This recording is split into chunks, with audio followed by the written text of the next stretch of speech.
It's a moment that I know many of us have been waiting for a long time. The turning point when people and places across England finally begin to take back control over the things that matter to them.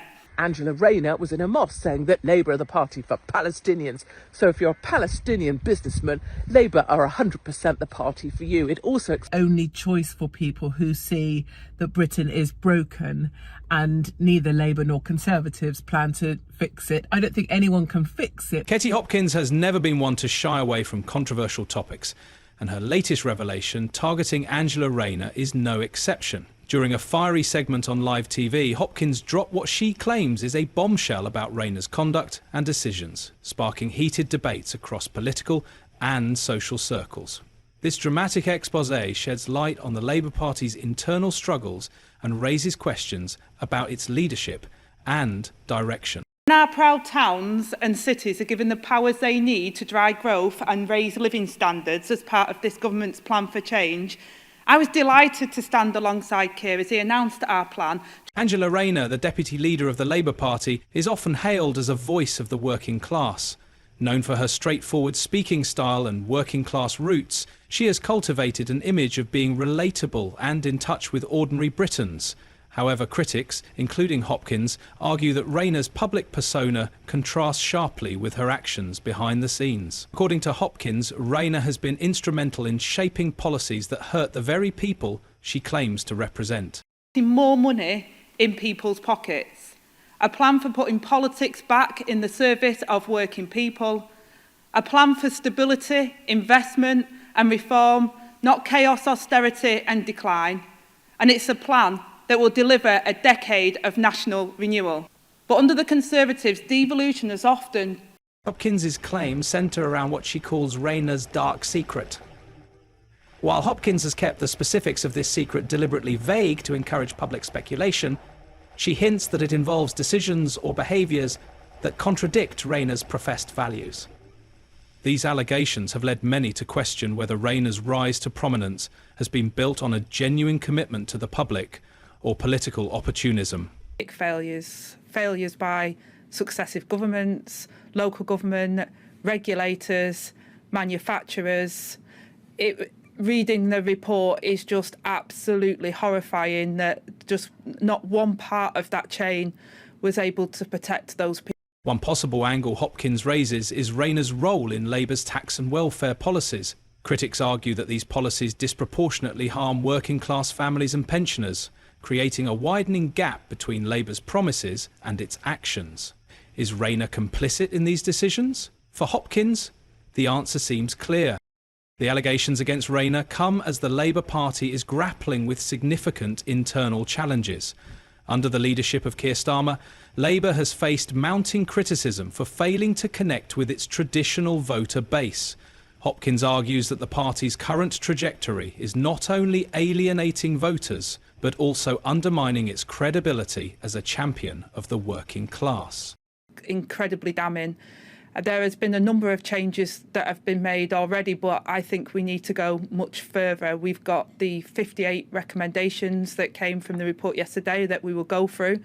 And, Prime Minister says that we will come back to Parliament. Hopkins extends her criticism to Starmer, whom she accuses of being out of touch with ordinary Britons.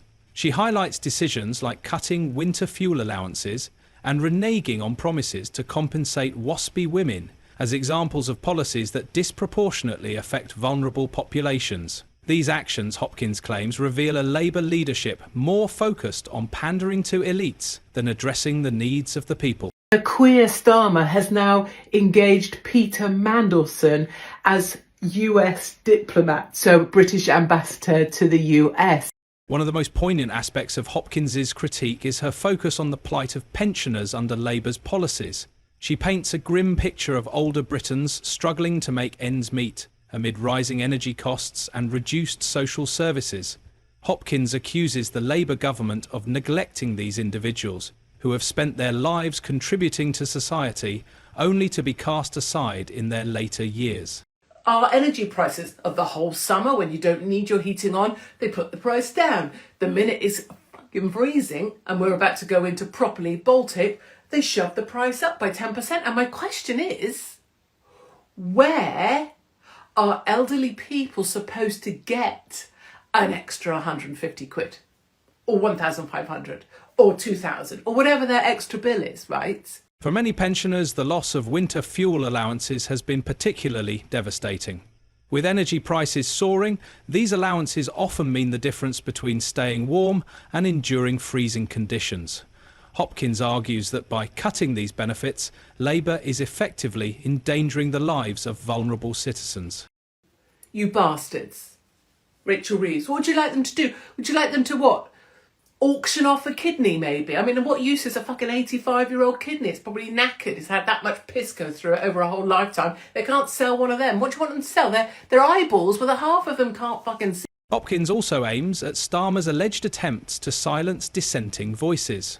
She accuses him of pushing for bans on controversial figures like Nigel Farage and Lee Anderson from platforms like GB News. While some view these figures as divisive, Hopkins argues that they represent a significant portion of the population who feel ignored by mainstream politics. Committee. Keir Starmer is frickin' fully Kim Jong Starmer, isn't he? The Modernisation Committee will look at the advantages of outside paid engagement such as media appearances. So the plan is Keir Starmer wants to ban Nigel Farage and Lee Anderson, for that matter, from being able to... Hopkins, the issue isn't just about the individuals being targeted. It's about the principles of free speech and open debate. She believes that a healthy democracy requires leaders to confront criticism head-on rather than trying to suppress it. By attempting to silence opposing views, Hopkins claims, Starmer is undermining the very values that a democratic society should uphold. So in order to square that circle, the aim is that they will ban Nigel and Lee from being able to be on GB News as hosts. So they are now launching something in the Modernisation Committee, which will basically say you're not going to be allowed to host your own show, presumably. Another major point of contention is Labour's handling of immigration and housing policies. Hopkins criticises the government for prioritising accommodations for migrants while failing to address the needs of homeless Britons. She acknowledges the importance of supporting migrants, but argues that this support shouldn't come at the expense of UK citizens. The housing crisis is a particularly sore point for many voters. With thousands of Britons struggling to find affordable housing, the decision to house migrants in hotels has sparked outrage. Hopkins argues that the government needs to strike a better balance, ensuring that both migrants and UK citizens have access to housing and essential services. Frank, this doesn't quite make sense. You start the interview by telling me that there's a housing crisis. When I remind you that you have said yourselves as a government, we're going to need 2.5 million migrants. Some of them, by the way, people are going to build the houses. Suddenly, there's a lot of housing.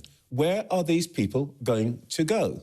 For many working-class families, Labour's promise not to raise taxes was a beacon of hope. Yet, under Starmer's leadership, taxes have risen, leaving many feeling betrayed. Hopkins argues that these tax hikes exacerbate the struggles of ordinary citizens already grappling with inflation and high living costs. Services and so can I bring services. you back to my question? What would Labour do? Well, we've already talked about, some of the taxation decisions that the government have made around inheritance tax, capital gains tax, corporation tax, where you've given away money. Okay. This is what Jeremy was talking about in Prime Minister's question today. You've given away money that actually, quite frankly, we need to spend. And it's not just about an ageing population. The impact of rising taxes is particularly acute for vulnerable populations. While wealthier individuals may be able to absorb the financial blow, working-class families often have to make tough choices about which bills to pay or what essentials to forego. Hopkins believes that these broken promises are eroding public trust in Labour and deepening the divide between the party's leadership and its constituents. Cuts on corporation tax. I think that the cuts on corporation tax are missing the point because we need that money. We need that money at the moment. Would you reverse it? Hold on. Inheritance tax. Would you reverse them?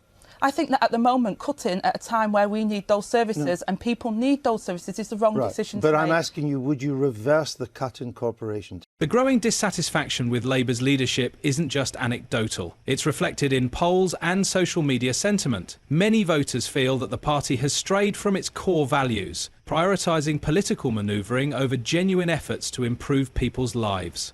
Some even argue that Starmer's leadership is among the least effective in recent history, citing his inability to deliver on key promises. She says. Yeah. But we have a housing crisis. Plenty of houses, plenty of homes in this country, but we have a housing shortage. Which is it, Angela? You're going to have to make your mind up. Do we have a housing shortage, or do we have too many houses? That's what you said. You said we have plenty of houses, but we've got a housing shortage. Which is it? As Labour's deputy leader, Rayner plays a crucial role in shaping the party's policies and public image. Hopkins argues that Rayner's actions, or inactions, contribute to the perception of Labour as a party disconnected from the struggles of ordinary Britons, whether it's her stance on tax policies, her approach to free speech, or her role in addressing the housing crisis. Rayner's decisions are increasingly under scrutiny. Not chaos, austerity and decline, and it's a plan that will deliver a decade of national renewal. But under the Conservatives, devolution has often meant that creating a patchwork of individual deals benefiting some parts of the country, while other parts have missed out. Hopkins and her supporters believe the solution lies in greater accountability.